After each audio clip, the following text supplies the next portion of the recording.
ഗാസിയാബാദിൽ tandoori റൊട്ടിയിൽ തുപ്പിയ കുക്കിനെ arrest ചെയ്ത് UP police. റൊട്ടി പരത്തി അതിന്മേൽ തുപ്പി അടുപ്പിൽ വയ്ക്കുന്ന കുക്കിന്റെ വീഡിയോ വൈറലായതിനെ തുടർന്നാണ് പോലീസ് നടപടി.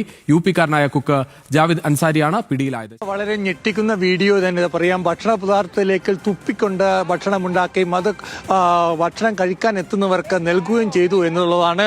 ഇത്രയും ഒരു വീഡിയോ പുറത്തു വന്ന ശേഷമാണ് ഗാസിയാബാദ് ഡൽഹി NCR-ൽ പെടുന്നതാണ്. ഡൽഹി UP അതിർത്തിയിലുള്ളതാണ്.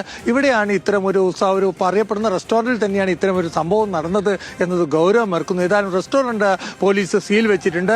ഇദ്ദേഹത്തെ അറസ്റ്റ് ചെയ്യുകയും ജാവിദ് അൻസാരി എന്ന ഈ കുക്കിനെ അറസ്റ്റ് ചെയ്യുകയും ചെയ്തിട്ടുണ്ട്. കാരണം കലാപം അടക്കം ഉണ്ടാക്കാൻ ശ്രമിച്ചു എന്ന രീതിയിലുള്ള ഒരു കുറ്റാരോപിതമാണ് അദ്ദേഹത്തിനെതിരെ UP പോലീസ് ചുമത്തിയിരിക്കുന്നത്. ഏതായാലും ഈ വീഡിയോ വൈറലായതിനെ തുടർന്നാണ് ഇത്തരം ഒരു നടപടിക്ക് UP പോലീസ് മുന്നോട്ട് വന്നത്. ഏതായാലും അൻസാരിയെ അറസ്റ്റ് ചെയ്ത് റിമാൻഡിൽ വിട്ടിട്ടുണ്ട്. കൂടുതൽ ചോദ്യം ചെയ്യുകയാണ്. എന്തുകൊണ്ടാണ് ഇയാൾ ഇത്തരമൊരു നടപടിയിലേക്ക് മുതിർന്നത്? ഒരു പ്രാവശ്യമല്ല, ഇത് സംബന്ധിച്ച് നിരവധി വീഡിയോകൾ അയാളുടെ പക്കൽ തന്നെയുണ്ട് എന്നതാണ് പോലീസ് കണ്ടെത്തിയിരിക്കുന്നത്. ഏതായാലും ഇത് വളരെ ഞെട്ടിപ്പിക്കുന്ന ഒരു സംഭവം തന്നെയാണ്. ഭക്ഷണപദാർത്ഥങ്ങൾ തുപ്പിക്കൊണ്ട് അത് വിതരണം ചെയ്യുക എന്നുള്ള ഒരു നീചമായ ഒരു പ്രവൃത്തിയാണ് ഇയാളിൽ നിന്ന് ഉണ്ടായിരിക്കുന്നത്.